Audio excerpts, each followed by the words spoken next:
Good morning, Jake with Fass Motorsports. Josh and I are headed today to LinCo Diesel Performance to film one of the holy grail diesel swaps. It is a square body Chevy, I think it's an 86, with a 4BT Cummins in it. Now, obviously, it's got a fast fuel system. That's part of the reason we're interested in it.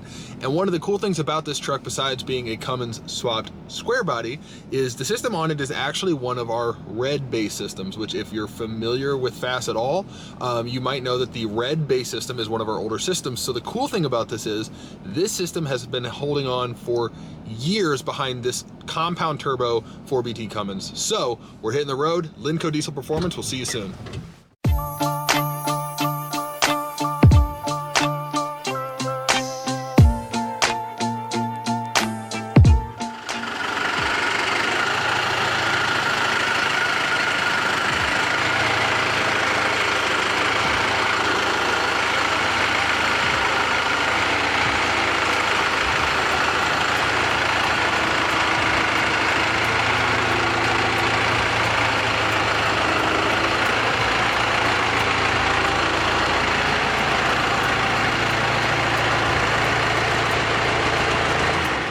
What's up, guys, and welcome back. We've got this sweet square body Chevy with a 4BT twin turbo Cummins in it, built by LinCo Diesel Performance. And we have Jeff over here, the owner of LinCo and LDP machine. He built this truck. It's set up with, like I said, compound turbos, and it'll push up to 70 pounds of boost out of that 4BT Cummins, 70 pounds. Still running on factory fuel injectors, runs super clean. Even cooler, behind that 4BT Cummins, it's got an NV 5600 6-speed transmission, a Dana 80 rear end, and a Dana 60 front. Check out, this thing's riding on coilovers. Jeff, do you want to tell us a little more about it? Yeah, so the truck, it's got a custom coilover suspension setup. Still utilizing, it's actually on a factory second gen Dodge frame, and but it's got custom coilovers. It's got Dodge steering. With everything's braced on the frame, 410 gears. As far as the turbo setup, it's a HX25 wholesale, which would be like factory on a 4BT Cummins. Now you guys fabricated the whole compound setup, yeah, right? Yep, yeah, they tell you the piping, mounts, brackets, everything on the compound setup. And then for the atmospheric, we're running a 363 5-blade from Stainless Diesel. So Johnny and Trevor and the guys helped us spec out the turbos on it. They have the intake, all the piping. It's got our billet intake plate, which is designed for a 6BT. We cut it down for the 4-cylinder. And you guys, your machine shop, I mean, you build engines, resurface cylinder heads. I mean, you basically do it all at your machine shop, right? Yeah, we do it all right here. And yeah, like for instance, this one here, somebody else had put this engine together, and shortly after we got done, it popped the head gasket, so we took it off, surfaced the head, found a couple imperfections in it, went ahead and O-ringed it to give some better head gasket life. And found the valve recession was not deep enough, so it had valve piston contact. So we did a valve job and cut the seats deeper, put them where they need to be. You know, so yeah, we do a full service cylinder head work, engine builds, balancing, you know, you name it. What kind of power do you expect out of this? I think 450 is plenty realistic. You know, with the 7 injectors, it should make 500 easy and still be efficient, you know, and have a good life. It's got a Northeast Diesel up at Shelbina, built the pump. I think Kevin said it's got about, I want to say, 500 or 600 cc's of fuel on tap, if need be. Right now the plate's slid almost all the way back. It's tuned down quite a bit. And then it's got AFC Live too, so you got in-cab adjustment and control the pump. Nice, nice. I saw when we were out driving, getting some shots of it, that burns super clean. Yeah, super clean. Yeah, you can't get it to smoke unless you're in low, you know, super low RPM. So right. You can't get it to smoke. Right, and that 450 horsepower from a 4BT, still running stock injectors. That's extremely impressive. Yeah. Well, yeah, it runs good. You get it wrapped up, it really runs good. It's a fun truck to drive. And you know, of course, this thing's fueled by a fast fuel system. Check this out. It's actually got one of our old Platinum series on here, still running strong. All right, man, we appreciate you having us out and showing us this truck. Now, like I said, you own LDP machine. Yep. Got a bunch of cool equipment over here. You mind kind of showing me around and tell me what you do out here? Absolutely, yeah. All right. Yeah, so I mean, we got 2 mills. You know, we use the mills for general shop machine work, fly cutting pistons. Like right now we got 2 sets of our in-house reman Duramax heads. We go in with the mill and we cut the tops of the guides off, then we bore them out before we press them out. And then, you know, just lots of general shop jobs like that, along with every now and then making some custom parts and tooling. Yeah, You know, facing stuff off. If we're balancing some of the rotating assembly, we'll run out here and drill holes in the crank or machine on a flywheel, you know, stuff like that. So if you're going with like larger head studs, you right over here, you can drill the heads out. Yeah, exactly. Yep. Yeah. Yep. And then we got a lathe, which, you know, we don't do production work with, mainly making tooling, and you know, sometimes you got to throw a set of pistons in there. But you know, it's mainly just shop jobs for engine machine shop. Got our other lathe over there. That one has a riser block, so we got a lot of different turntables and stuff. So we use that for all kinds of stuff here and there. And we sell. Yeah. Got our Sun and Hone, which it's a good old machine. It's, you know, been around a long time, but it's still one of the top hones around. We got diamond heads for all bores, so almost all of our honing is done with diamonds. Torque plate, obviously everything we do here gets torque plated. And then we got our Sun and Line hone cabinet, which we'll use for mains, also cam tunnels. Well, you know, we'll line hone cam tunnels after boring them. You know, a lot of mains when you're doing head studs, or not head studs, we're doing main studs. You know, we'll go in there and line hone. Well, it kind of looks like you're set up to do anything from just a stock rebuild to a full-blown race engine, right? Oh yeah. We do a lot of gas and diesel performance engines, and we do, you know, a heavy truck engine repair too. Over the road trucks. Mm-hmm. Yeah, old Nice. tractors right there behind you. Got, you know, a almost 100-year-old tractor engine. We got a couple of tractor engines here right now. So we do it all if it involves engine machining. Yeah. The old Rockler bore and bar. Then our head center over here. We got the brand new Rockler CNC surfacing machine. Check that out. You know, we'll do cylinder heads, blocks, the transmission parts, you name it. I can throw anything in there. One day we'll do a run of pump apps, like 6 to 8 RFEs. We found that when we get brand new pumps from Chrysler, they're not perfectly true, so we started to throw them all in here. We'll surface the pump apps. So, very versatile machine. What kind of tolerance did you say you could hold with this machine? Oh, I mean, half a thousand or less. I mean, yeah, it's crazy. It doesn't take long to set up, and you zero it, and it's dead on. I mean, in being able to hold that tight of a tolerance, I mean, head gasket life, everything. Obviously, Oh yeah, you know? yeah, That's cool. Yep, That's and yeah, it's all CNC, so we got full control of our speed. So yeah, we can dial in the finish that we want. I mean, we can get a mirror-like finish. So you're saying you're not just taking a block and some sandpaper? Exactly, cleaning the yeah, heads which up? we've seen. Yeah, we've seen plenty of them come in where somebody else surfaced them, and yeah, you can clearly see that it's been sanded. So Yeah. yep, makes a big difference. That's very cool, man. Yeah. And knowing, just from my experience, a good surface cylinder head job, I mean, will just, especially on real high horsepower, just helps the head gasket life out tremendously. Yeah, well, and especially when you're dealing with the multi-layer steel head gasket, which everything nowadays is. Yep. You know, you got an 012 valve with composite gaskets, a lot more forgiving, but Right. when you're getting the common rails, Duramaxes, and all the Power Strokes, you got an MLS gasket, you got to have a good slick finish. Oh, absolutely. Flat. Absolutely. So, but yeah, we got our Rockler seat and guide machine, which does all your basic valve job stuff. Plus, we can do a lot more. We can go in and open up valve throats and put oversized valve seats in, and you know, you can do a lot of cool stuff with it. Yeah. You know, a lot of different pilots. You know, we can do. We got a Hamilton head over there I can show you. We worked over. You know, basic valve grinder, diamond stone tool sharpener back there, so you can keep all your tools sharp. And control your tips. And, Looks like you got some cylinder heads over here going together, don't you? yep, set of 6.0 heads, which it looks like, so we've already got all the new guide liners in them. But we pretty much do streamlined repair. All of our diesel cylinder heads, it's all streamlined. Every one of them, new guides or liners. Liners work very good, so usually we'll do liners. Duramaxes, we put new guides in them, but Cummins, Power Stroke stuff, we put liners in. So we put a bronze liner and then we ream them to size. Nice. So, nice. So 6.0 heads going through the works right here.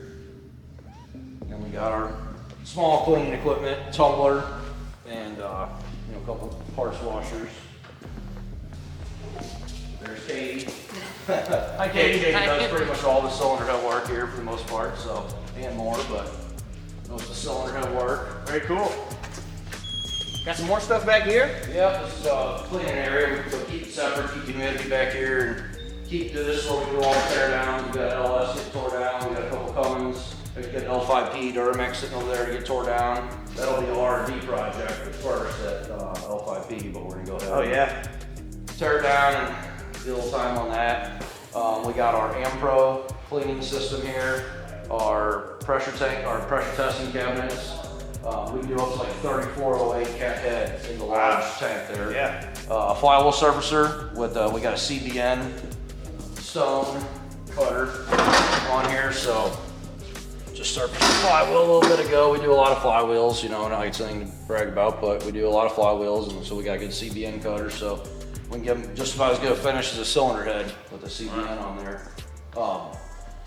Then yeah, your normal cabinets. We got one just for aluminum, so we got the detergent in there where it works good for aluminum. We can run aluminum cylinder heads in there for an hour if we want to, 2 hours, Okay. no problem. Yeah. And then we got our big one, we run all the cast iron in. No, like I said, we got LS. We do plenty of gas stuff. And obviously, we emphasize diesel, but we do a lot of gas. Of course. You know, always have up here. So plenty of LS stuff. And then we got our core bank. Not all of it, but most of our core bank here. We got cores for all your diesel applications. And there's plenty more that are not here right now too. So. Well, you got quite the selection building up just here. Yeah. So. Yeah, we got a lot more on the way too. So we keep cores. We usually have some crankshafts, Cummins crankshafts, polished, inspected, ready to go. 12 valve through 6.7. So if you need a crank, we got them. We keep a lot of rods, reconditioned rods. You said you have reman heads, LDP reman heads ready to go on the shelf, Yep. don't you? Yeah. That's We keep for all your Duramaxes, we have 1 to 2 sets done, ready to go at all times, and they're streamlined. They get all new guides. They're all pressure tested, surface, full valve job, ready to go.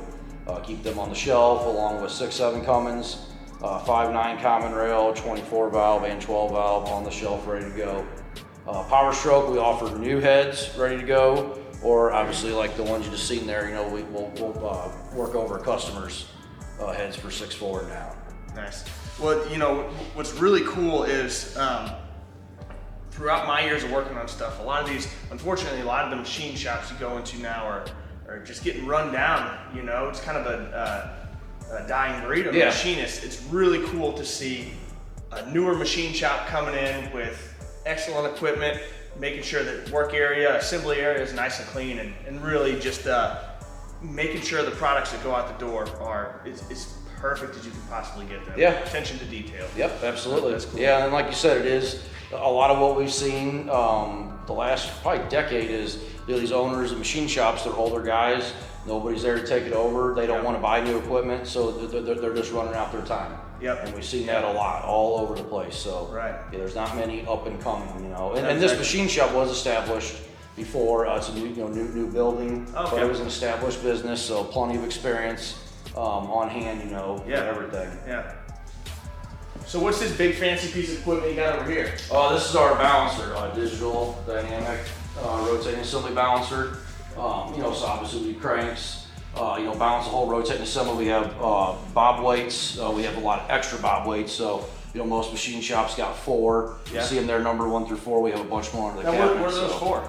So a bob weight, when you're balancing a rotating assembly mainly on a V engine, you got opposing cylinders. So you have to weigh your rod, your pin, your rings, your piston, and you enter all that in, and then it gives you a weight to build your bob weight.